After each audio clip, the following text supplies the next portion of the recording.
और उनका बेहतर इलाज कर पाएँ।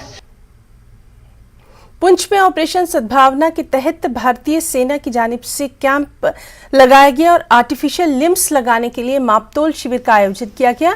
पुंछ ब्रिगेड की ओर से गढ़ी बटालियन के अधिकारियों की देखरेख में इस शिविर का आयोजन किया गया था, जिसमें बड़ी संख्या में नियंत्रण रेखा के क्षेत्रों से सटे उन लोगों ने भाग लिया जो पाकिस्तानी गोलीबारी, बारूदी सुरंगों के विस्फोट अथवा आतंकी हमलों में अपने अंग गंवा चुके हैं।